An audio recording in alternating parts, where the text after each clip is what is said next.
288페이지입니다. 15장 2절입니다. 15장 2절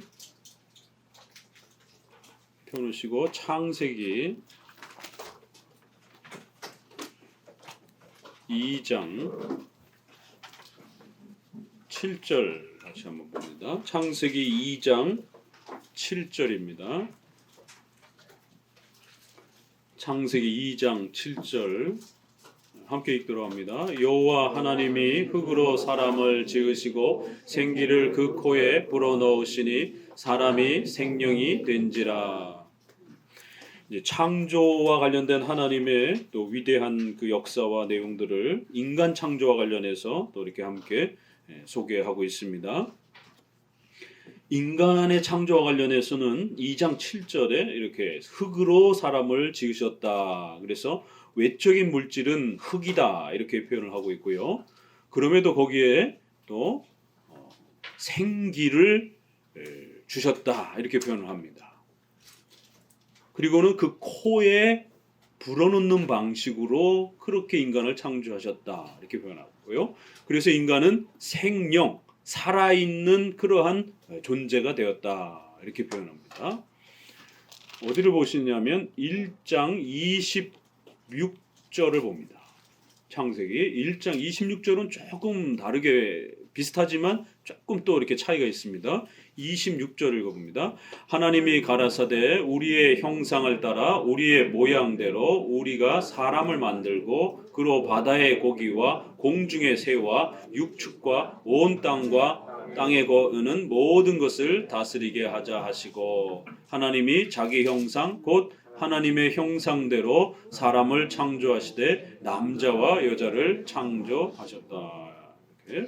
여기는 하나님의 형상 이렇게 표현되어 있고 그 하나님의 형상이 구체적으로 무엇인지는 조금 더 이렇게 설명하진 않습니다. 그건 저 뒤에 신약에 가서야 조금 더 이렇게 소개가 되는데요. 여기선 하나님의 형상, 그래서 하나님의 형상과 하나님의 모양대로 이렇게 해서 이미지, 그 다음에 likeness 이렇게 영어로는 표현되어 있는데 히브리어에도 조금 표현이 다르지만 이제 칼빈의 기독교 학교 설명을 보게 되면 형상이나 모양은 같은 의미다. 그래서 히브리인들은 언어가 많지 않기 때문에 이렇게 비슷한 표현을 3번 반복하면서 강조 표현을 써요. 이런 부분들이 히브리어의 특징입니다.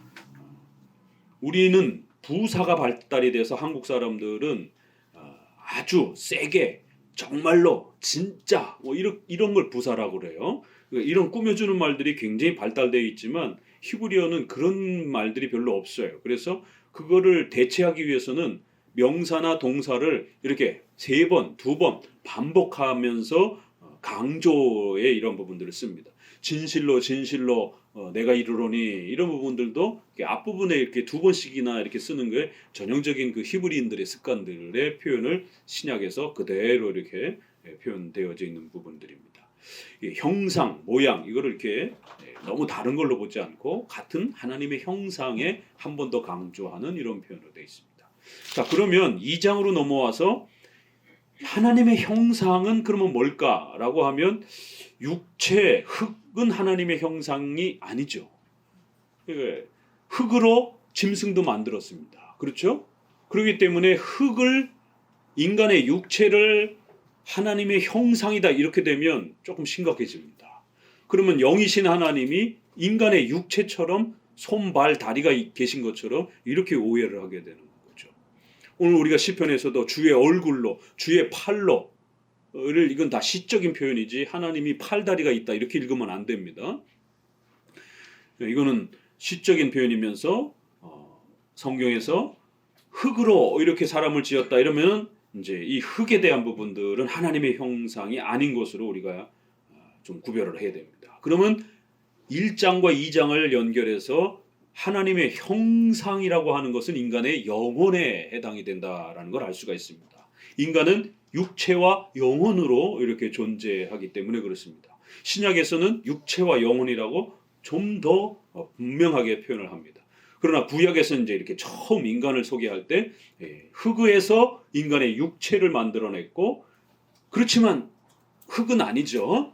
바뀐 거예요. 흙에서 만들어져서 인간의 육체의 이러한 세포와 뼈를 만들어 주신 것이에요. 그 이후로부터 아담의 후손으로 태어나는 모든 후손들은 인간의 육체를 갖고 태어나도록 그렇게 놀랍게 하나님의 창조 역사가 진행되는 겁니다. 아담만 흙에서 육체를 갖게 된 겁니다. 이런 것도 차이가 있는 겁니다. 아담만 흙에서 만들어진 거고 우리는 흙은 아니에요. 죽어서 이제 우리가 썩어지면 흙으로 이렇게 사라지지만 부모로부터 우리가 태어날 때는 흙덩이가 태어나는 게 아니죠. 인간의 이러한 육체를 가지고 모든 후손들이 그렇게 태어나는 것이에요. 그래서 창조의 법칙은 아담은 이렇게 흙에서 육체를 만들어주는 방식, 우리 후손들은 부모로부터 육체를 물려받는 방식. 자, 그래서 부모로부터 육체를 물려받습니다. 엄마와 아빠가 결혼을 해서 그렇게 정자와 난자가 수정체가 되어서 인간의 육체, 팔다리를 갖는 육체가 만들어집니다. 자, 기습 질문, 퀴즈. 영혼은 어디서 나올까요? 이 학생들이 굉장히 많이 질문하는 내용들입니다. 내 영혼은 어디서 왔죠? 내 영혼은 어디서 시작됐죠? 자, 부모가 우리를 낳습니다. 부모가 결혼을 해서 그 세포, 정자, 난자라고 하는 세포가 결합이 되면서 수정체가 되어서 인간의 육체가 만들어져요. 그러면 영혼은 어디서? 자신 있게. 하나님으로부터. 너무 빨리 대답하면 재미가 없는데. 정답. 많은 분들이 수정체에 있는 거 아니에요? 정자와 난자가 만들어지면 세포가 됩니다. 그렇죠? 그러면 그 세포가 이렇게 분할이 되면서 확장이 되면서 인간의 육체, 팔다리, 뇌 이게 만들어져요. 그러면 영혼은 언제 만들어집니까? 라고 신학교에서도 이렇게 질문하면 그 수정될 때 만들어지는 거 아니에요? 이렇게들 많이 생각해요. 자, 정자와 난자는 버려집니다. 그렇죠? 여성도 생리를 하게 되면 그 난자가 소중한 세포지만 그냥 매월 이렇게 없어져 버립니다. 자연적으로 소멸이 되는 거예요. 그것은 생명체는 아닙니다. 난자로 있었을 때는 그냥 세포예요. 남자에게서도 정자는 얼마나 많은 정자가 있습니까? 그러나 그건 생명체는 아니에요. 세포예요. 각각 있을 때는 세포입니다. 그래서 남자의 정자들도 다 이렇게 사라지는 것이에요. 머리털, 또 손톱, 우리 손톱 깎아가지고 버리잖아요. 이게 세포예요. 버리는 겁니다. 그러니까 정자와 난자도 그런 면에서는 자연 소멸이 되는 거예요. 이렇게 매일매일 성장하고 또 새로운 세포가 나오고 그리고 또 세포가 없어지고 또 새로운 세포가 나오는 거예요. 머리털, 손톱도 새로운 세포가 계속 만들어지듯이. 이렇게 부모로부터 우리가 생명체가 수정체가 될 때 그때가 생명이다라고 우리 기독교는 해석하는 겁니다. 정자와 난자가 수정체가 되어서 결합이 됐을 때 그것을 우리가 생명체다라고 이야기하고 그 생명체를 건드리는 어떤 실험도 우리 기독교는 부정하는 거예요. 왜요? 낙태가 되기 때문에. 그래서 낙태는 옛날에는 배가 이렇게 불러왔을 때 그 배에 든 아기를 없애려고 하는 그 모든 행위들을 6계명과 관련해서 낙태로 해석했고 그거를 죄로 기독교는 지적한 겁니다. 그런데 이제 세포가 발달이 돼서 정자 난자라고 하는 세포 개념이 현대의학과 현미경을 통해서 발전이 되다 보니까 낙태의 시점을 어디로부터 추적을 해야 되는가? 어디부터 시작해야 되는가? 이게 이제 우리 신학자들에게 던져진 의학 쪽에서 던져버렸어요. 질문을. 옛날에는 세포를 몰랐습니다. 그렇기 때문에 임신의 개념과 이런 부분들이 조금 더 투박했죠. 그러나 지금은 의료와 과학이 발달이 되면서 임신의 개념이 아주 세밀해졌단 말이에요. 그랬을 때 우리 기독교는 정자와 난자는 생명체로 보진 않습니다. 손톱이 여러분 버렸다고 해서 엉엉 울거나 이렇게 내 생명체 이러진 않잖아요. 그런 것처럼 세포가 이렇게 소멸되는 거예요. 그러나 결혼을 해서 정자와 난자를 통해서 수정체가 되어지게 되면 그건 생명체라는 거예요. 그러면 그 수정체를 가지고 실험을 하고 문제 이렇게 어떤 실험을 하고 거기서 세포를 떼낸다든가 그 세포만 떼내고 간세포, 심장세포만 떼내고 나머지는 버리는. 왜요? 그 간세포, 심장세포를 배양을 해가지고 장기를 만들어가지고 장기 이식 수술을 하려고 의학이 여기까지 발달이 됐단 말이에요. 그러니까 이거를 정리가 안 되다 보니까 죄다 장기 수술을 해야 되는 사람들이 어디로 가요? 중국으로 갑니다. 그러니까 하나님의 섭리라는 게 얼마나 중요하냐면 이 창조, 섭리, 이 시편 이제 거의 끝났는데 우리 기독교 강의에서 오후에 다시 시작해요. 이 섭리 언제 끝납니까, 목사님? 나도 몰라요. 이게 우리가 진행돼 가면서 순서대로 가야 되니까. 섭리 신앙이라는 게 그렇게 중요한 게 신앙과 삶 전체를 지배합니다. 장기가 망가지면 고쳐야죠. 의료를 통해서. 그러나 이식 수술을 받아야 되는데 대기 순서가 무지무지하게 길잖아요. 그러면 중국으로 가서 불법적인 장기 매매를 하려고 하면 안 됩니다. 그럼 불법이에요. 현행 법에서도 불법이고 또 중국의 장기가 거의 90%가 인신매매. 그 장기들이 어디서 왔겠어요, 중국은. 우리가 영화에서 보는 이런 이야기들이 비일비재하게 이렇게 소리소문 다 이게 알듯이 비밀처럼 이렇게 사실은 퍼져 있는 내용들입니다. 그래서 중국이 인신매매가 그렇게 심한 겁니다. 중국에 가서 이렇게 장기 이식 수술을 하려고 이렇게 가고 그러는 부분에 대해서 굉장히 조심해야 됩니다.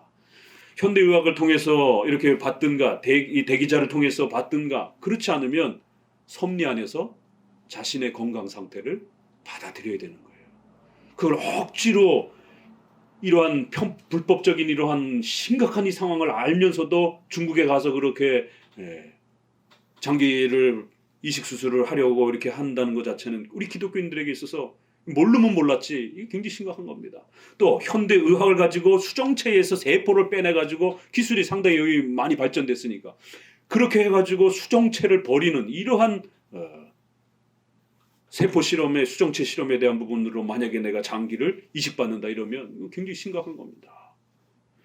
그래서 우리 부부들이 난임이 되었을 때 배란 유도를 시켜서 그 난자의 그 배란이 잘 이루어져서 수정이 잘 되도록 또 그 다음에 그 부인의 배란된 그 난자에다가 이렇게 부인의 자궁이 약하다든가 이러면 거기에 의료적인 이런 주사기라든가 이런 걸 통해서 남편의 정자를 이렇게 그 주입시키는 주사로 이렇게 수정을 시켜주는 그런 부분들은 남편과 아내의 그 난임을 현대 의학을 가지고 도와주는 그 정도기 때문에 허락이 됩니다. 이건 제가 정한 게 아니라 우리 신학계에서 생명윤리와 관련된 이러한 그 신학을 연구하는 이러한 의사, 변호사, 신학자들이 모여서 적어도 이 정도까지는 정리를 해줬어요. 그렇지만 시험관 하기는 상당히 여러 신학적 문제가 발생이 된다. 왜냐하면 강제로 배란을 시켜가지고 난자를 한 10개를 뽑아가지고 그래서 여성의 몸에도 엄청나게 강제로 배란을 시키다 보니까 엄청난 그 고통을 주게 되고 그 다음에 수정을 10개를 만들어서 그 10개 중에 건강한 거를 가져다가 자궁에다 착상을 시키는. 그래서 그게 임신이 되면 나머지 수정체를 버리는 거예요. 그러면 9개의 수정체도 생명이란 말이에요. 이게 낙태 문제랑 연결이 된단 말이에요. 그래서 강제로 수정체를 인공적으로 만들어서 그 수정체 중에 건강한 거를 착상을 시켰는데 이 자궁에 이렇게 붙어야 되잖아요. 수정체가. 그래야 아기로 이제 건강하게 자라는데 어떤 경우는 또 이 수정체가 자궁에 잘 이렇게 착상을 못 해가지고 그냥 수정체가 죽어버리는 거예요. 그러면 여분의 수정체를 또 이렇게 자궁에다 넣어가지고 또 이렇게 강제로 착상을 시키는 거예요. 그러니까 이제 이런 과정이 반복되다 보니까 여성의 몸에도 엄청난 이 상처를 주게 되고 또 수정체를 계속 그렇게 실험 형태로 사용하게 되는 또 만약에 잘 착상이 되면 나머지를 버려야 되는 이런 심각한 일들이 벌어지기 때문에 낙태와 관련된 문제가 발생이 될 수 있는 이러한 고민이 발생이 돼요. 그래서 우리가 시험관하기 부분에 대해서는 우리 기독교인 부부들이 상식적으로 알고 계셔야 됩니다. 난임에 대한 부분들이 되면 그건 하나님 앞에 섭리로 받아들이셔야 되는 거예요. 배란을 유도하는 그러한 인공 수정 정도까지야 뭐 이렇게 우리가 허용할 수 있다 할지라도 시험관 아기 형태로 이렇게 끌고 가는 그 선은 좀 더 조심해야 된다는 거. 그러니까 이제 우리가 인간의 이러한 그 육체와 영혼과 관련해서 이렇게 육체는 분명히 수정체를 통해서 정자와 난자가 만들어질 때 부모로부터 그 육체를 갖도록 하나님이 그렇게 창조해 놓으셨습니다. 그러나 영혼은 언제 창조가 되는가? 그랬을 때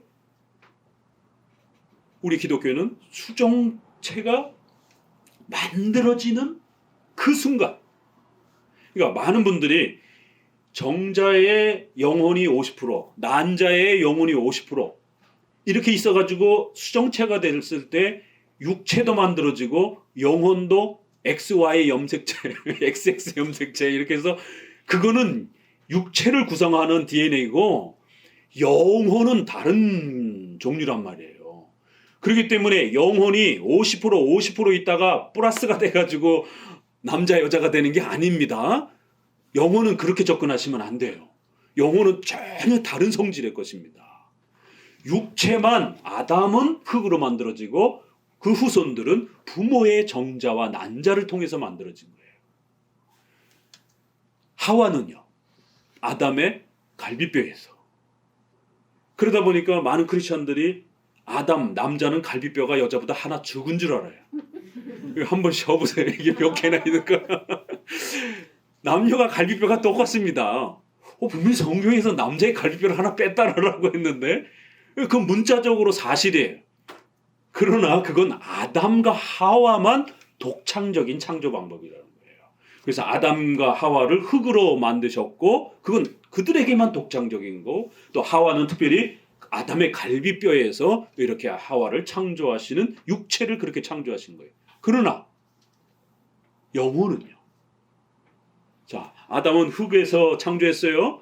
그러고 난 다음에 하나님이 그 코에 생기를 불어넣으셨다 이렇게 말합니다. 그러면 하와는 그러고 보니까 하와가 없네. 여기 여호와 하나님이 흙으로 사람을 지으시고 생기를 그 코에 불어넣으시니 사람이 생명이 된지라. 성경을 그래서 자세히 차근차근히 읽는 훈련을 해야 되는 겁니다. 하와는 어디 갔지? 1장 26절 7절에서는 남자와 여자를 하나님의 형상대로 이렇게 해서 분명히 남자와 여자의 영혼은 하나님의 형상으로 창조됐다라고 말합니다. 그리고 그 후손들도 이제는 다 마찬가지고 그런데 하와는 어디 있냔 말이에요. 첫 시조인 아담과 하와에서 아담은 흙으로 만드셨다 이러는데 그러면 하와는 어디 갔는가? 하와는 갈비뼈에서 창조했다 이렇게 말합니다. 그러면 갈비뼈를 만들 때 영혼은 언제 창조됐냐? 하와의 영혼은. 퀴즈 두 번째. 아담은 그 코에 생기를 불어넣은 그래서 생기를 우리가 영혼으로 해석하는 거예요. 육체를 만들어 놓으시고 하나님이 생기를 넣어주셨다는 거예요. 하나님의 형상이라고 하는 영혼을 넣어주셨다는 거예요. 그러니까 사람이 살아있어 움직이는 그러한 생명체가 되었다 이렇게 표현합니다. 그런데 문제는 하와는 어디 있는가 찾아봅시다. 하와 어디 있죠?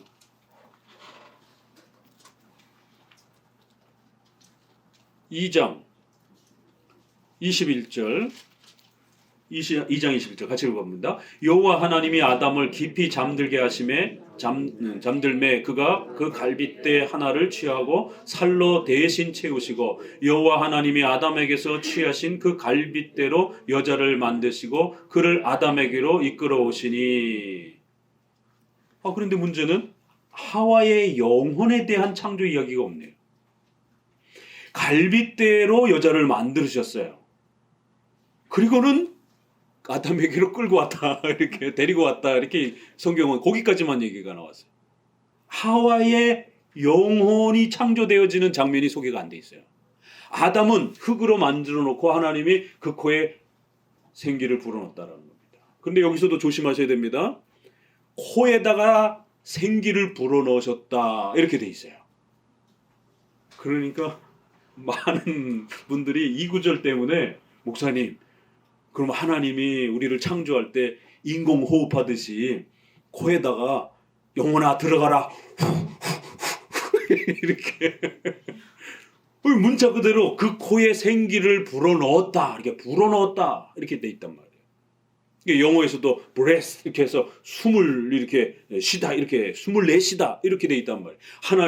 하나님께서 흙에다가 숨을 훅 불어넣으셨다라는 이런 표현이 돼 있단 말이에요. 우리 표현도 그 코에 불어넣으셨다 이렇게. 앞에는 문자적 의미인데 흙으로 사람을 만드시고 생기를 창조하셨다는 문자예요. 그런데 코에다가 불어넣으셨다라고 하는 부분은 문자로 해석하면 안 됩니다. 왜 그렇죠? 하나님은 영이시기 때문에. 하나님이 뭐 코에다 대고 인공호흡을 헉헉헉 하고 불어넣겠어요? 그런 의미는 아니란 말이에요. 그러니까 그렇게 영혼이 이렇게 막 코 속으로 쑥 들어가가지고 갑자기 사람이 눈이 딱 뜨고 막 이렇게 영화에서 보는 것처럼 이런 상상을 하시면 안 되고, 하나님이 흙으로 만드시는데 그 다음 생기를 창조해 주셨다는 거예요. 그래서 그 하나님의 영혼의 창조를 코에다가 불어넣으시면서 이렇게 만들어지는 것처럼 이렇게 표현합니다. 그럼 입에다가 불어넣으신 거 아니에요? 왜 하필 코에다가 불어넣으세요? 그러니까 이 코에다 불어넣으셨다라는 걸 너무 지나치게 문자적으로 이렇게 우리 장로교에서는 해석하지 않고, 이건 하나님은 영이시기 때문에 뭐 코에다 불어넣고 입에다 불어넣고 뭐 이럴 필요가 없는 거예요. 흙을 만드시고 그리고는 강력하게 그 흙이 영혼이 함께 존재할 수 있도록 하나님이 영혼을 창조하는 이 장면을 이렇게 우리가 이해하도록 흙과 분리되어 있는 영혼이 존재한다라는 것. 그래서 인간은 죽으면 시체, 우리의 육체는 그냥 잠자는 거랑 똑같잖아요. 숨만 안 쉰단 말이에요. 그래서 숨이 끊겨지다, 숨을 안 쉬다를 죽는다라고도 이렇게 표현하는 겁니다. 왜요? 숨을 쉬기 시작하면서 인간이 된 거기 때문에.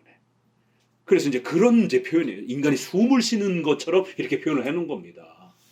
그런데 그 숨은 하나님이 영혼을 창조하기 시작하니까, 영혼이 육체와 결합되기 시작하니까 그때서 이제 숨을 시작하기 시작하면서 살아있는 존재가 된 거예요. 그런 하나님의 위대한 영혼의 창조를 이렇게 멋있게 표현한 것이지, 하나님이 인공호흡하듯이 막 야 숨쉬어 막 이러면서 훅훅 이런 걸 상상하시면 안 되는 겁니다. 인간이 숨을 쉬는 그런 살아있는 존재의 이러한 그 위대함을 강조하고, 또 하나님께서 인간의 영혼을 육체와 다른 방식으로 결합시켜 주셨다라는 것을 강조하는 거예요.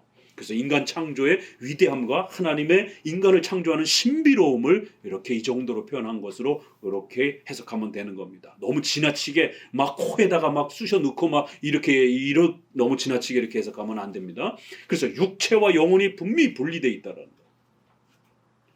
자, 그러면 하와는, 다시 질문. 하와는 뼈로 만들었는데 하와의 영혼은 언제 창조하고? 하와가 사람으로 형상화됐을 때. 또 다른 분. 하와의 영혼은 언제, 어떻게?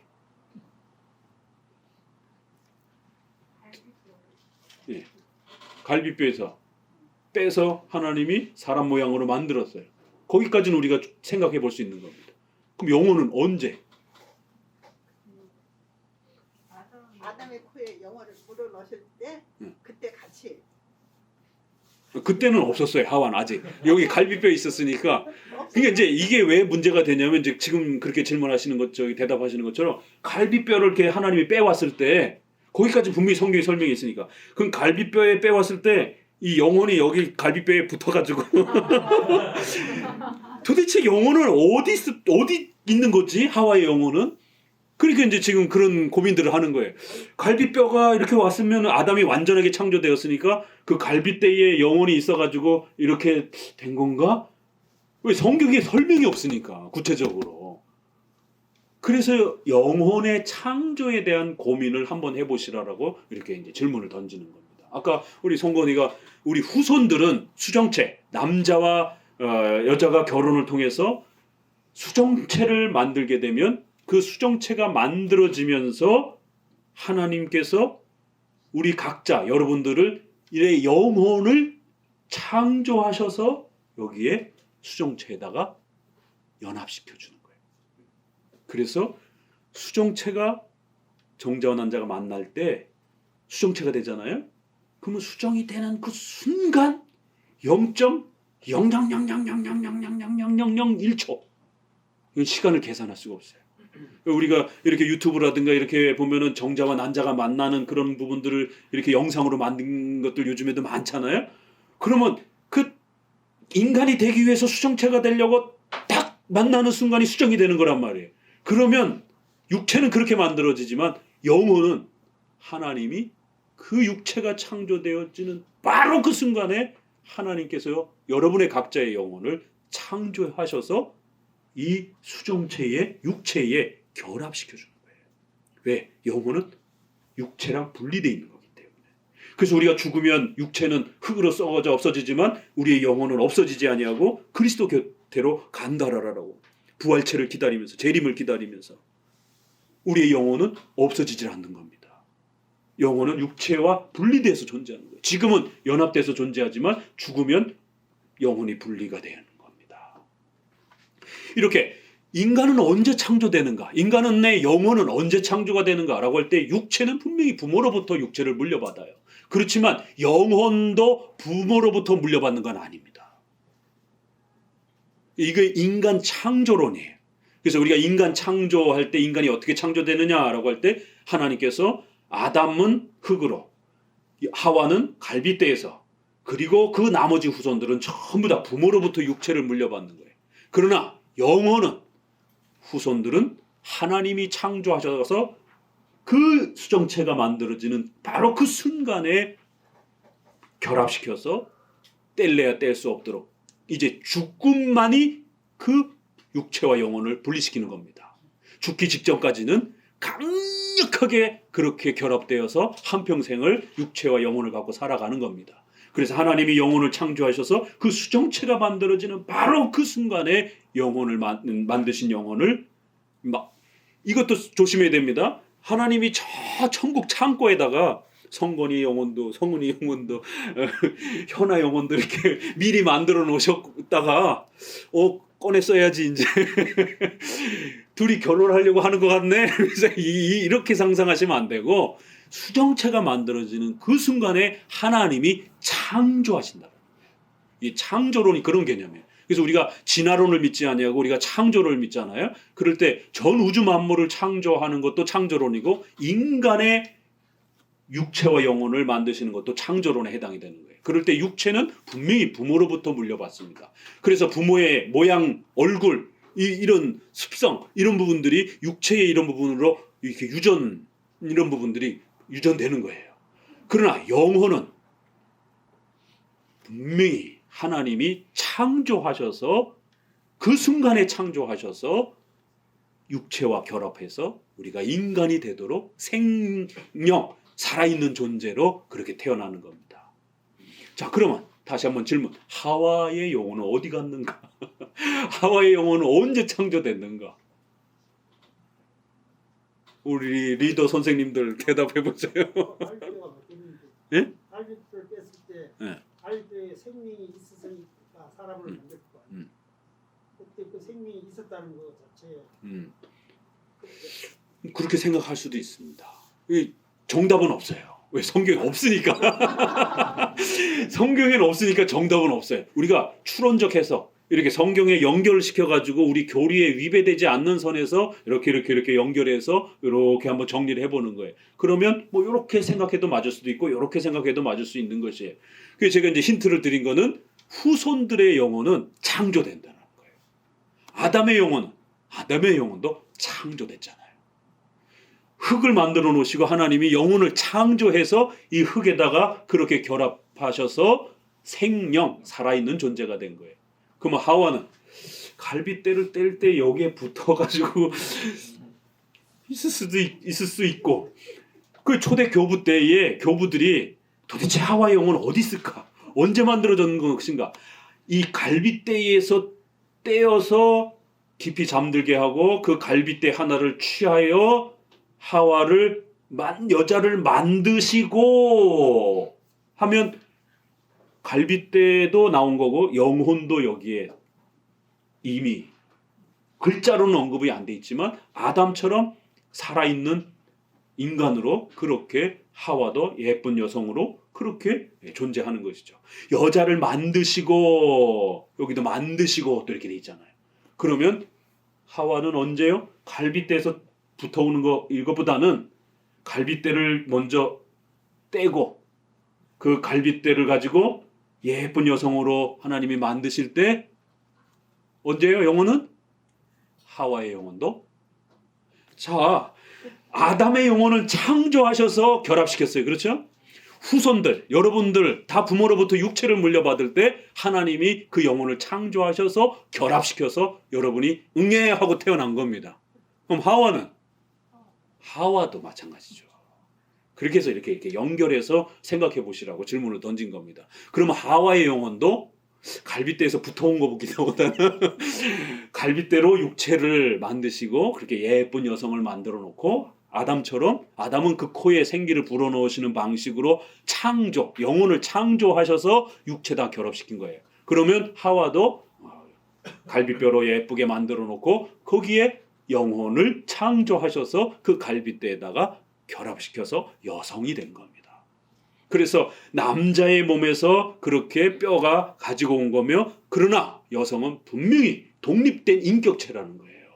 비록 남자로부터 육체를 그렇게 빌려서 창조하신 것입니다. 그래서 남자랑 결합하여 가까이 서로 친밀하게 부부로서 오랫동안 살 수 있도록 남자와 한 몸으로 왜요? 아담이 딱 보자 이거 내 뼈인데 이렇게 딱 바로 알아챘잖아요. 왜냐면 28절에 아담이 가로되 이는 내 뼈 중에 뼈요 살 중에 살이라 이것을 남자에게서 취하였은즉 여자라 칭하리라. 딱 보고는 이거 내 뼈인데 그때는 타락 전이니까 엄청난 이 지식을 갖고 있어서 자기 뼈라는 거를 막 DNA까지 다 들여다볼 수 있는 이런 눈이 그 육체의 이러한 거를 이게 내 건지 아닌지 다 알아볼 수 있는 거예요. 그러니까 딱 보니까 이거 내 뼈인데 얼마나 멋있는 표현입니까? 이 내 뼈 중에 뼈요. 그러니까 내 여자입니다 이렇게도 안 했잖아요. 이 성경의 표현이 얼마나 멋있어요. 이거 내 뼈다. 이게 쉬운 번역으로 이렇게 하면 이거 내 여자입니다. 나의 사랑하는 아내입니다. 내 어여쁜 그러한 아내입니다. 여러 표현이 되는 거죠. 근데 여기는 잠언서에는 그렇게 아름다운 표현들이 있어요. 그 창세기는 그런데 아주 직설적으로 이거 내 뼈다. 이렇게 아주 그냥 우리 초등학교 아이들도 다 알아볼 정도로 그렇게 아주 쉽게 표현을 해준 겁니다.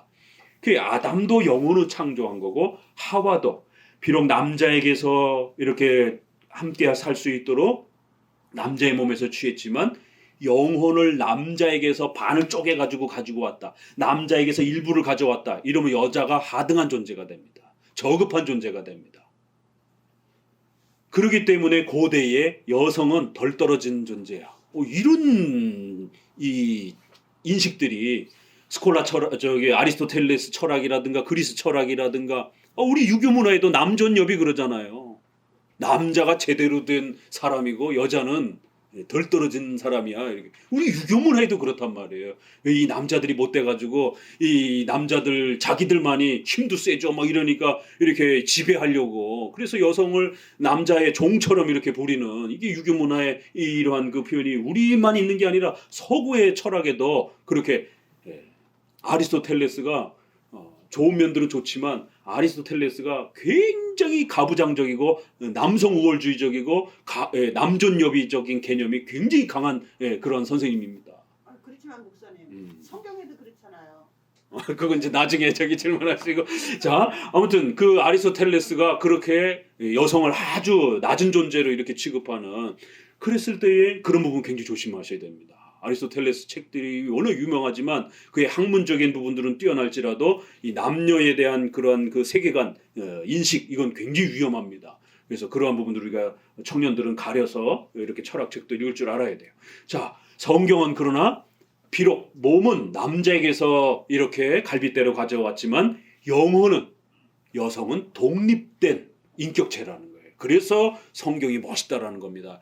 여성은 절대로 남자의 그런 종도 아니고 여자는 남자의 어떤 부속물도 아니고 여자는 남자의 어떤 그러한 하인도 아니고 여성은 독립된 하나님 앞에서 하나님의 형상으로 남자와 동등한 그 영혼의 그러한 자격과 또 모든 혜택을 누린다라는 거예요. 그래서 여성도 하나님 앞에서 자신의 구원은 자기가 결정하는 거예요. 남편이 구원받았다고 해서 부인도 같이 구원받는 게 아닙니다. 각각 하나님 앞에 자기가 자기의 영혼의 구원에 대해서 책임져야 되는 거예요. 왜? 각각 독립된 인격체이기 때문에. 다만 부부가 되었을 때는 인격적으로 하나가 되어 한 몸이 될지니라 라고 했을 때 그것은 결혼했다고 해가지고 갑자기 반뚝 떼내가지고 반반씩 붙여가지고 이렇게 사는 게 아니잖아요. 반 남자 반 여자 이렇게 붙어갖고 사는 게 아니잖아요. 한 몸 될지니라 라고 이렇게 분명히 성경은 말하지만 그 한 몸이라는 개념은 물리적 개념이 아니란 말이에요. 인격적 개념이라는 거죠. 남자와 여자가 분명히 개별된 존재지만 서로 사랑을 나누고 서로 좋아하면서 서로가 먹을 것을 또 이렇게 함께 평생에 같이 공유하고 또 자녀들도 같이 키우고 이렇게 해서 한 몸이라고 하는 이러한 인격적 사랑을 그렇게 표현하는 것이에요. 그래서 성경에 보니 아담의 영혼을 그렇게 창조해 주시고 하와에는 갈빗대로 육체를 만들어 주시고 하와의 영혼은 또 하나님이 창조하셔서 그렇게 갈빗대를 통하여 여성을 만든 겁니다. 그리고 우리 후손들은 이제 부모로부터 육체를 물려받고 그 육체가 만들어질 때 영혼이 또 창조되어서 그 육체랑 결합이 되는 것이에요.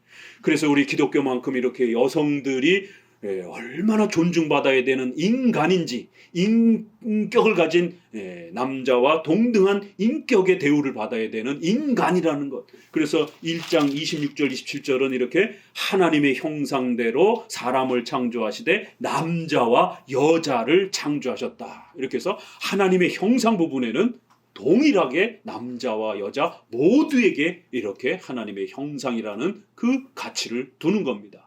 그러나 육체를 만들 때는 아담은 흙으로 만들고 여성은 아담의 갈빗대에서 이렇게 만드는 것이에요. 그래서 이제 우리가 가정의 질서상에서는 남자에게 가장의 질서를 이렇게 세워주고 또 존중하도록 이렇게 합니다. 그러나 남편과 아내는 하나님 앞에서 구원받는 데 있어서는 각각 독립된 인격체라는 것. 그래서 우리가 이혼하면 남이 되는 거예요. 한 몸이었지만 이혼하면 남이 되는 겁니다. 왜요? 원래부터 독립된 인격체였기 때문에.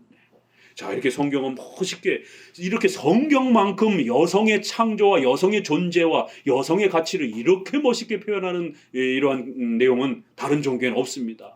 일반 철학도 다른 종교도 전부 다 여성을 깔보고 무시하고 여성은 인간이 아닌 것처럼 막 이렇게 취급하는 이러한 고대의 근동의 또 이러한 고대 세계의 이러한 그 문화와 우리가 모습들을 보지 않습니까? 여성은 너무 불쌍하게 그렇게 이 성경에 교회가 들어가지 않은 세상은 여성은 너무 학대받으면서 불쌍하게 사는, 지금도 우리 중동 보세요. 이번에 아프가니스탄 탈레반이 다시 지배하면서 세상에 우리보다도 더 미니스커트를 먼저 입고 그렇게 아주 여성들이 자유분방하게 현대 문명을 누리던 그런 나라가 탈레반이 미국이 철수를 하면서 탈레반이 들어가면서 여성들 히잡, 부르카 이거 다 뒤집어 쓰고 살 한 점도 못 내놓게 눈만 이렇게 내놓고 그 더운 나라에서, 그리고 공무원 또 회사 이런 데서 여성들 다 쫓겨나고 여성이 무슨 직장이냐고 집에서 밥이나 하라라고. 우리나라도 제가 사모님 운전 가르칠 때 사모님이 운전대 잡으면은 주변에서 밥은 해고 왔냐? 막 이래서 집에 가서 밥이네 이 빵빵 눌러대고 막 이렇게 위협하고 막 여성들이 운전하는 거에 대해서 굉장히 남성들이 이렇게 혐오하고 무슨 여자가 운전이냐라고 한 30년 전만 해도 사모님도 한 20년 전에 운전면허 땄으니까 그때 여성들이 운전 많지 않은, 지금에 많지만 30년 전만 해도 여성들이 운전하는 거 많지 않았단 말이에요. 우리가 유교 문화에 아직도 끝에 있기 때문에 그렇게 여성들을 막 무시하고 막 학대하고 막 이런 부분들에 중동에 이렇게 그 가치관과 국가의 이러한 철학과 이념이 바뀌어 버리니까 여성이 50년 100년 전으로 다시 돌아가 버리는. 여러분 그렇게 우리 조선시대처럼 여러분 살으라면 여성들 살겠어요? 하루도 못 삽니다. 숨 막혀가지고. 근데 세상에 아프가니스탄 여성들은 그런 식으로 다시 100년 전으로 다시 돌아가가지고 남자들 종처럼 병원이라든가 이런 데도 외간 남자랑 절대로 못 갑니다. 반드시 가족 남자가 대동해야 이렇게 가고 아직도 명예살인이라는 게 존재하고 그래갖고 뉴스가 그렇게 나오는 정도로 오빠가 자기 저기 여동생을 죽였잖아요. 명예살인이라 해서. 우리 조선시대 연령은 그런 개념이에요. 이 자기 동생이 대학교 가가지고 이 신문명을 받아들여가지고는 탈레반의 이러한 부분에 대해서 자꾸 비난하고 이건 여성 폭력 정치다라고 그러면서 계속 이렇게 저항 운동하고 이러니까 주변에서 막 난리가 난 거예요. 집안 망친다라고. 그러니까 결국 그 집안 남자가 가문을 욕되게 하면 그 집안의 남자가 자기의 여성을 죽일 수 있는 이걸 명예살인이라 그래요. 그게 법원에 고소가 됐는데 무죄가 됐잖아요. 그래갖고 세계 인권에서 막 난리를 치고 그랬는데도 그 나라에서는 그게 법이니까 자기 여동생을 죽인 거예요. 둘 다 엘리트입니다. 오빠도 현대 대학 교육을 다 받은 그런 엘리트고 동생도 자기가 공부시켰다는 거예요. 영어 공부도 그렇고.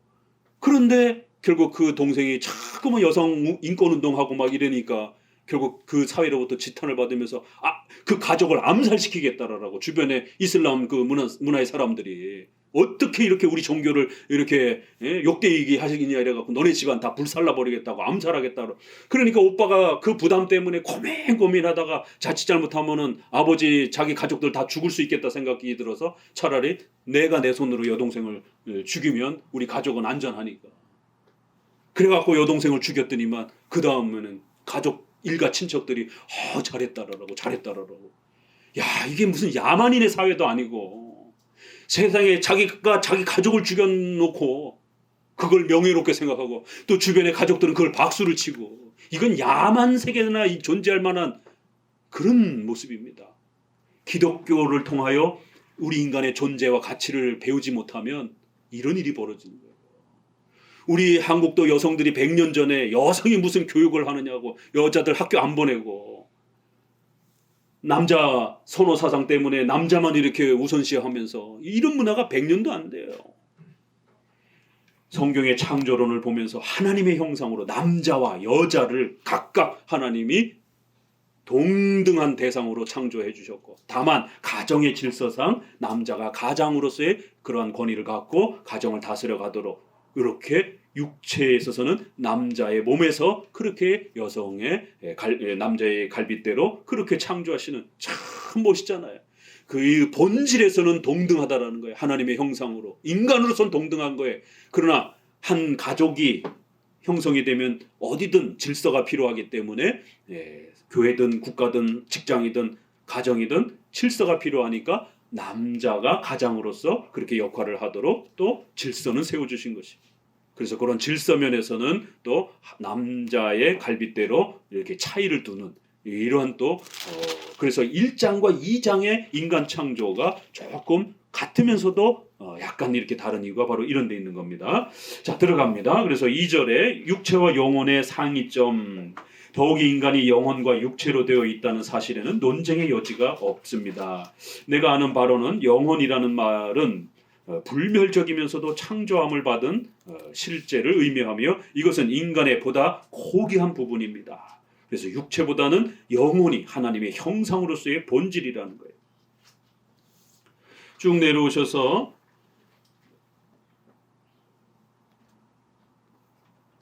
밑에서 그 단락 8째 줄 정도요.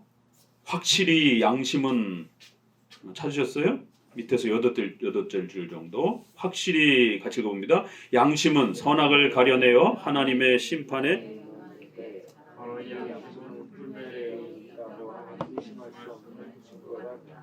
그렇다면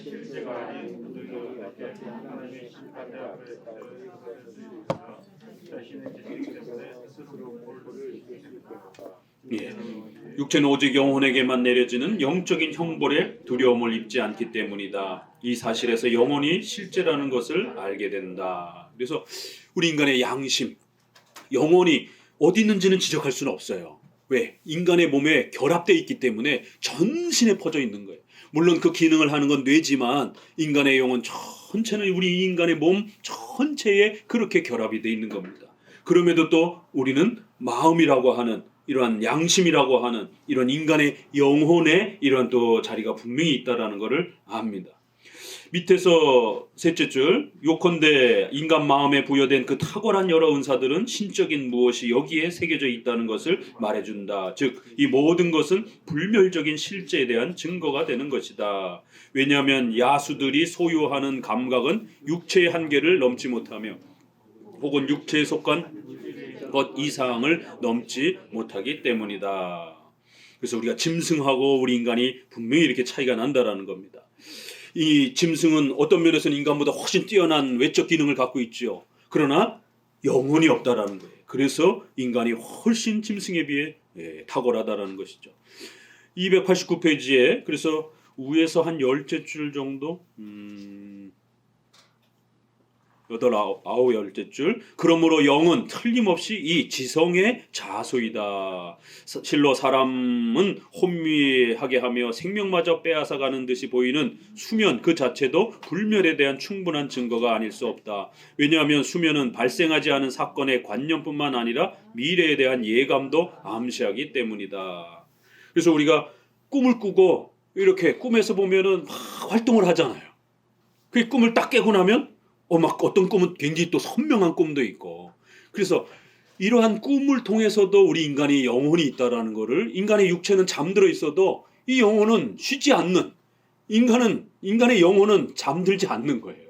죽지도 않고. 왜요? 하나님이 그렇게 불멸의 존재로 하나님이 우리 영혼을 창조해 놓으셨다고 합니다. 그렇기 때문에 우리 성도들은 천국에서 영원히 예수님과 함께 사는 거고, 또 우리가 죽을 때도 우리 육체는 썩어지지만 그 영혼은 예수님 곁으로, 예수님의 인성이 저 하나님 보좌 우편으로 어딘가에 우주 저편으로 가셨다, 승천하셨다라고 말씀하셨잖아요. 우리 영혼은 그 예수님 곁으로 가는 거예요. 육체는 썩어져 없어지고, 그리고 이제 부활 재림 때에 우리의 육체가 새로운 육체, 배도 안 고프고 이제 영원히 살 수 있는 그런 육체로 다시 육체를 받는 거예요. 그러나 영혼은 그대로 존재하는 겁니다. 원래부터 창조된 그 모습으로.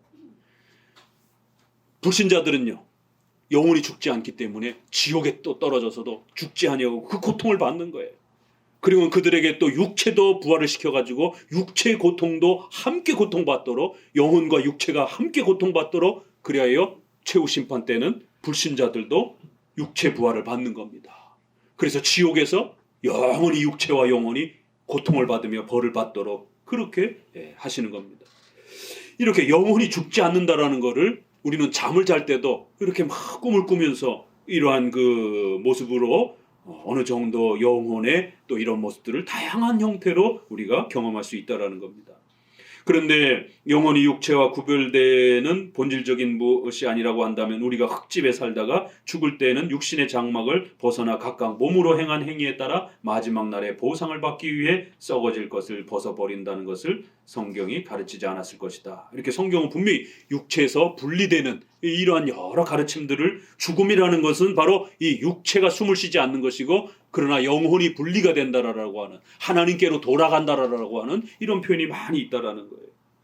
바울의 밑에서 둘째 줄, 바울은 육과 영의 온갖 더러운 것에서 자신을 깨끗하게 하라고 신자들을 권고하면서 이렇게 또 육과 영, 육체와 영혼이 이렇게 또 소개가 된다라는 겁니다. 쭉 넘기셔서 290페이지, 신약 성경에 수도 없이 많다라는 거예요. 거기에 마태복음 10장 28절 중간쯤에요. 마태복음 10장 28절, 누가복음 12장 5절 그 부분요.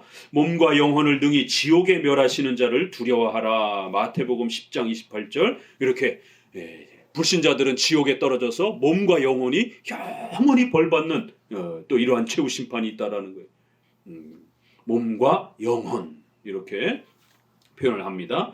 자, 3절로 넘어가면 하나님의 형상대로 창조된 인간, 같이 읽어봅니다. 이 문제에 대한 믿을 만한 증거는 역시 인간이 하나님의 형상대로 지음을 받았다는 사실에서 얻을 수 있다.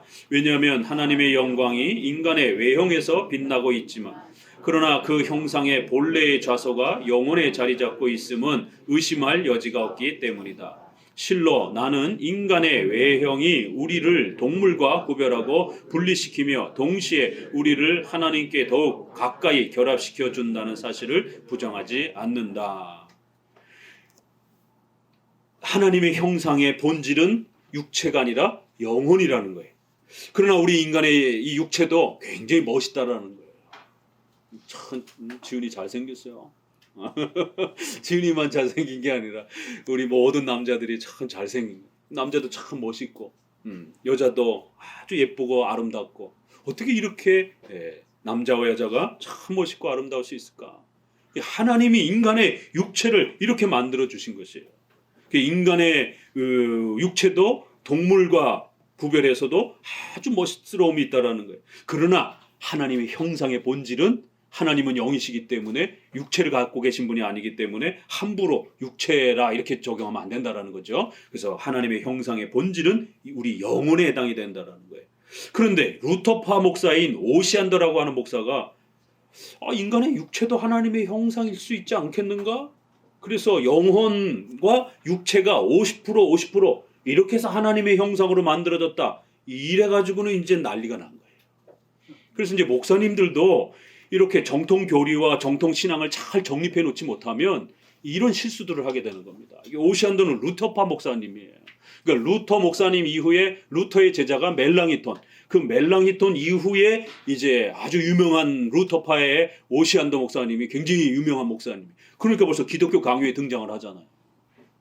그런데 이 오시안더에 대해서 칼빈이 때로는 아주 저 미친 사람이라고 이렇게까지 책망을 할 정도로, 정신 나가느냐라고 이렇게 아주 수준이 떨어지는 목사다라고 이렇게까지 막 책망을 할 정도로, 이게 벌써 한참 밑으로 내려오니까 루터 목사님이나 멜랑히톤 목사님은 굉장히 훌륭한데 그 제자들은 이제 막 갈팡질팡하고 이제 막 너무 신학 이 공부와 이 훈련들이 제대로 되지 않은 그런 목회자들이 막 루터파에 나오면서, 이 오션더 같은 이런 분은 하나님의 형상은 육체도 있다. 우리 인간의 육체도 하나님의 형상이다. 그러니까 이제 칼빈이, 그러면 하나님이 육체가 있느냐? 하나님의 형상, 하나님의 모양이라고 그러니까, 그럼 우리 인간을 보면서 하나님의 모양이라는 거예요. 어떻게 하나님이 인간처럼 생겼냔 말이에요. 이제 심각해지는 거예요. 근데 이렇게 설교를 한 목회자가 오시안더란 말이에요. 그래서 여기 보니까, 그러나 이들 외부적 특성에서 보여지고 또 번쩍이는 하나님의 형상이 바로 영적이라는 것을 확고한 원리로 삼아야 한다. 왜냐하면 오시안더는 자신의 저서에서 무익한 생각을 만들어냄으로써 그가 그릇되게 재간꾼임을 증명해 보였는데, 그는 무분별하게 하나님의 형상을 육체와 영혼 양자에게 확대함으로써 하늘과 땅을 혼합하였던 것이다. 정신 나간 소리를 했다라는 거예요. 그렇게 해서 가면 큰일 난다라는 거예요.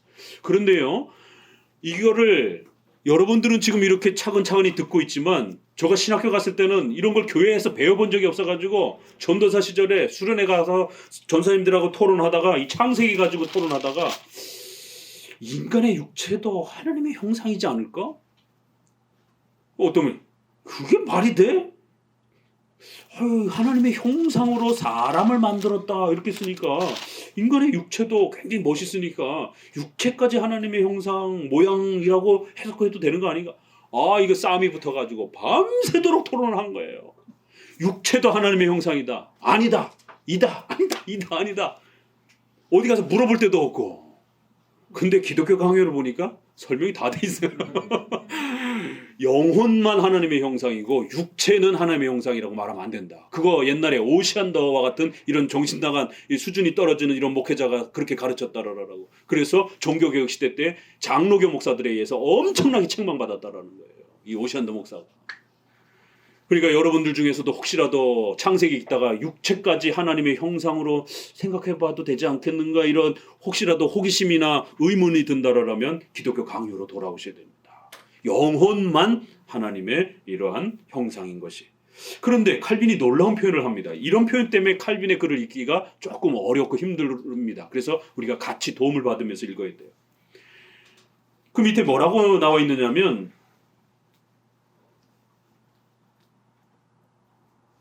넘겨보셔서 뒤로 넘겨보셔야 되겠네요. 292페이지. 이제 이 오시안더 목사님이 예수님도 육체를 갖고 오지 않았느냐. 그러니까 예수님이 신성이 예수님의 육체로 이렇게 나타나셨으니까 예수님이 하나님의 형상이니까 하나님의 모양과 형상이 인간처럼 이렇게 되지 않았을까? 이렇게 또 상상을 한 거예요. 이렇게 퍼즐을 이렇게 맞히니까 아주 그럴듯하게 이렇게 묶여진 겁니다. 292페이지 두 번째 단락. 형상이라는 말과 모양이라는 말을 너무 이렇게 차이가 나도록 자꾸 그렇게 설명하면서 이상한 상상을 하지 말라라는 겁니다. 자, 293페이지로 넘어오셔서 위에서 다섯째 줄 같이 읽어봅니다. 위에서 다섯째. 하나님의 형상이라고 불리는 것은 인간의 일부분이나 혹은 여러 가지 은사를 소유한 영혼이 아니라 그가 만들어진 흙에서 그 이름을 받은 아담 전체라고 한 오시안더의 반대는 무익한 것이다. 이건 잘못 말한 거라는 거예요. 오시안더처럼 이렇게 육체와 영혼 전체가 하나님의 형상이라고 말하면 안 된다라는 겁니다. 건전한 마음을 소유한 독자라고 하면 어느 누구도 그러한 반대를 무익한 것이라고 생각할 것이다. 이렇게 쭉 내려오셔서 그러나 이렇게 한 여섯째 줄 아래 그러나 여기 읽어보세요. 나는 바로 앞에서 주장한 원칙을 고수하여 그걸 원칙으로 하면서 하나님의 모양은 모든 종류의 동물을 훨씬 능가하는 인간성의 탁월한 전체까지 확대된다고 주장한다. 따라서 이 하나님의 형상이라는 말은 아담이 처음에 받았던 그 완전함을 의미한다. 쭉 내려오셔서요. 이게 도대체 왜 그럼 칼빈이 뭔가 양보하는 것 같아 느낌이. 셋째 줄 아래 넷째 줄에 그리고 하나님의 형상의 주요 좌소가 가슴과 마음 혹은 영혼과 그 능력에 있다고 하더라도 그러나 인간의 어느 부분에도 심지어는 육체 자체에도 그 광채의 얼마가 빛나지 않는 곳은 없다. 인간의 육체는 너무 아름답고 귀하기 때문에 그 하나님의 광채가 인간의 육체를 통해서도 아름답게 빛난다는 거예요. 이 칼빈의 말이 이게 뭐지? 이게 왔다 갔다 하지? 이런 오해가 벌어지는 것이. 칼빈은 인간의 영혼만이 하나님의 형상이라고 하는 이 원칙을 지키는 겁니다. 하나님의 형상은 인간의 영혼에만 해당이 돼요. 그러나 그 하나님의 형상이 너무 귀해서 그 형상이 빛을 발하는 거예요. 그 하나님의 형상의 열매가 인간의 육체를 통해서 우리의 이성, 인격, 우리의 판단, 능력, 영혼의 기능이에요. 그렇죠? 이 영혼의 기능이 어찌됐든 인간이 글을 쓰면서 제가 여러분에게 지금 멋있게 말을 하고 있잖아요. 설교를 하고 있잖아요. 여기서 만약에 여러분 이렇게 가나다라 이렇게 말을 하면 여러분 제 말을 못 알아듣잖아요. 그런데 이렇게 논리적으로 또 이렇게 아주 중요한 표현을 써가면서 제가 생각하고 있는 소중한 그 성경에 대한 가치들을 여러분에게 아주 이렇게 풍성하게 설명해 가잖아요. 그건 저에게 주신 하나님의 그 형상으로서 그 열매들을 여러분에게 언어, 제 음성, 제 말을 통해서 또 제 글을 통해서 여러분들이 보고 듣는 거예요. 그러니까 영혼의 그 하나님의 형상의 그 위대한 열매가 외적인 표시와 증거로서 인간의 언어와 인간의 글과 인간의 이런 많은 외적인 표현을 통해서 드러나는 것 정도는 인정할 수 있다는 거예요. 그러니까 영혼, 하나님의 형상의 본질은 인간의 영혼에 해당이 되지만 그 영혼이 인간의 몸과 뗄래야 뗄 수 없이 결합이 되어서 말과 글과 행동하는 모든 부분들이 그 인간의 육체를 통해서 표출이 된단 말이에요. 인간의 영혼의 그 우수한 기능들이. 그러니까 그러한 인간의 영혼의 위대한 열매로서는 하나님의 형상의 그 열매를 우리가 육체를 통해서 보는 정도, 그 정도까지는 인정할 수 있다는 거예요.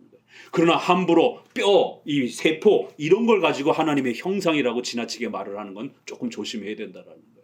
이렇게 아주 멋있게 표현을 하는 겁니다. 넘기셔서 4절.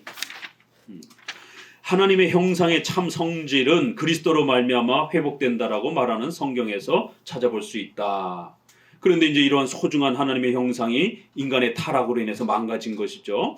그러나 인간이 탁월하며 하나님의 영광의 거울로 간주되어야 할 그 기능들을 보다 명백하게 알지 못하면 아직 이 형상에 관한 정의는 충분히 내려졌다고 볼 수 없다. 실로 이것을 타락한 인간성의 회복에서 더 잘 이해할 수 있는 것은 없다. 왜냐면 우리가 이제 창조의 건 다 잊어버렸잖아요. 지금 우리가 타락해 있기 때문에 타락한 이후에 중생을 통해서 예수님을 믿고 난 다음에 우리 성도들을 통하여 하나님의 위대한 그 창조의 형상들을 우리가 더 감격스럽게 만나보고 맛보고 깨닫게 된다는 거예요. 그러니 성도들이 엉망진창으로 살면 안 되지요. 성도들의 말, 행동, 우리 성도들의 삶의 모든 것 하나하나가 그 아담이 타락하지 않았을 때에 그 하나님의 형상의 멋스러움, 동물들을 잘 보살펴주고 자기 아내를 바라보면서 내 뼈 중에 뼈요, 내 아내요 이렇게 소중하게 대하고 자기 아내를 막 그냥 학대하듯이 종부리듯이 막 이렇게 하면 안 되는 거고 그렇게 멋있게 이렇게 하나님의 형상으로서의 그 참 멋있게 행동했던 그런 위대한 하나님의 형상의 모습을 우리 성도들을 통해서 이제 우리는 더 멋있게 깨닫고 만나보게 된다는 것이. 자, 쭉 내려오셔서 한 6째 줄. 그러므로 하나님의 형상이 전적으로 소멸되거나 파괴되지 않았다 하더라도 아주 부패했기 때문에 남은 것은 다만 무섭도록 추한 것뿐이다. 인간은 이제 부패 때문에 이렇게 망가졌어요. 그러나 예수님으로 인해서 우리가 다시 회복이 된다라는 거예요. 그래서 골로새서 3장 10절에 보니까 창조하신 자의 형상을 쫓아 지식에까지 새롭게 하심을 우리가 받는다라는 거예요. 에베소서 4장 24절, 요게 하나님의 형상이에요. 에베소서 4장 24절 읽어봅니다. 따옴표 안에 하나님을 따라 의와 진리의 거룩함으로 지으심을 받은 새 사람을 입으라. 그리하여 하나님의 진짜 제대로 된 형상은 사랑하고 의롭고 거룩하고 이렇게 의와 진리와 거룩함으로 우리의 영혼이 아주 인격적으로 성장되어 있고 이렇게 훌륭한 모습, 바로 이것이 하나님의 형상의 본 모습이라는 겁니다. 우리는 지금 바울이 이 갱신에 대하여 주로 어떻게 이해하고 있었던가를 알게 된다. 그는 첫째로 지식을 말하며 둘째로 순결한 의와 거룩함을 말한다. 이렇게 표현합니다. 295페이지로 넘어오셔서 그리하여 첫 번째 달라 그 밑에서 둘째 줄 그와 같이 회복되어 참된 경건, 의, 순결, 지성에 이르기까지 하나님의 형상을 우리 성도들을 통해서 중생된 우리 성도들을 통해서 보게 된다라는 겁니다. 그런데 이러한 주장이 확립되면 육체의 모양에 대한 오시안더의 공상은 즉시 스스로 소멸되고 만다. 그러나 바울이 남자만을 하나님의 형상과 영광이라고 하고 여자를 이 명예로운 지위에서 제외하고 있는 것은 전후 문맥상으로 보아 조심스럽게 읽어야 된다는. 그리고 고린도전서 11장 한번 읽어봅시다. 이래서 우리가 성경 해석을 잘 해야 된다라는 겁니다. 한 부분만 보고 극단적으로 주장하게 되면 심각한 일이 벌어지는 거예요. 고린도전서 11장 7절에는 전혀 반대로 바울이 이야기하고 있습니다. 창세기와 전혀 반대되는 이런 뉘앙스가 나옵니다. 고린도전서 11장 7절입니다. 11장 7절 같이 읽어봅니다. 남자는 하나님의 형상과 영광이니 그 머리에 마땅히 쓰지 않거니와 여자는 남자의 영광이니라. 그러니까 여자는 남자의 형상이고 남자는 하나님의 형상이다. 우리 여성들 입장에서 이거 기분 나쁘게 왜 우리는 하나님의 형상이 아니라고 그러고 남자의 형상이라고 이러는가. 이거 기분 나쁠 수 있는 표현이에요.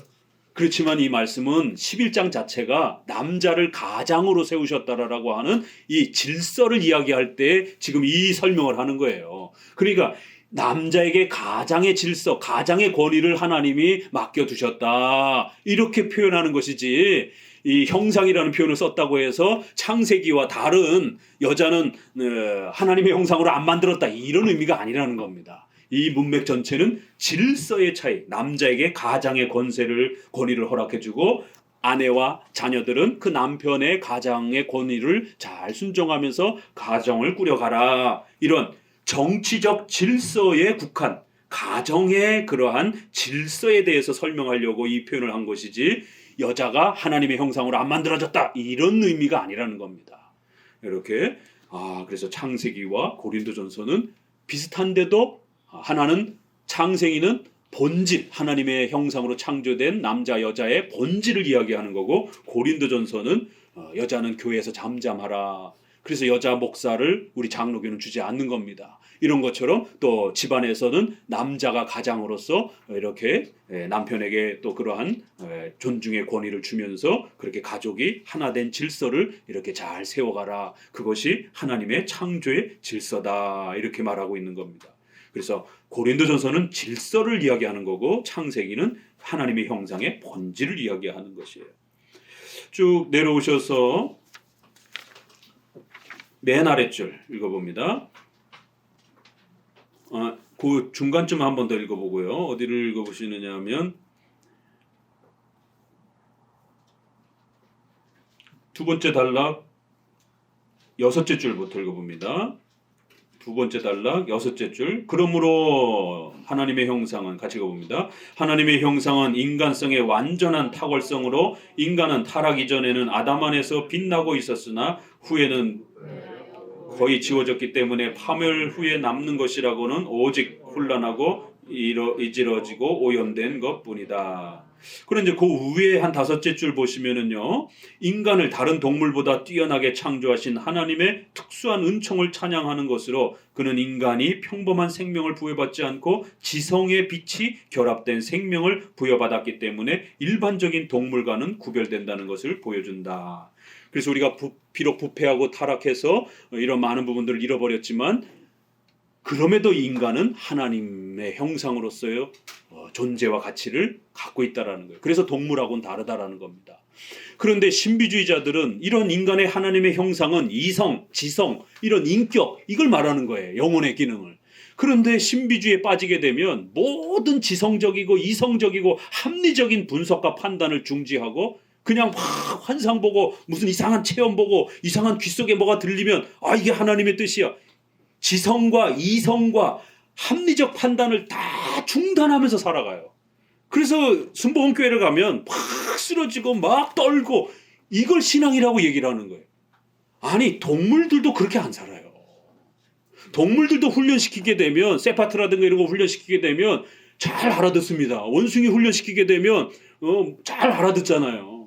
근데 왜 인간이 바보처럼 동물처럼 모든 이성을 중지하고 자신의 결혼, 직장, 이러한 삶의 모든 부분들을 앞뒤 안 가리고 그냥 기도하다가 확 찍듯이 이렇게 결정을 하면서 살아가느냐라는 거예요.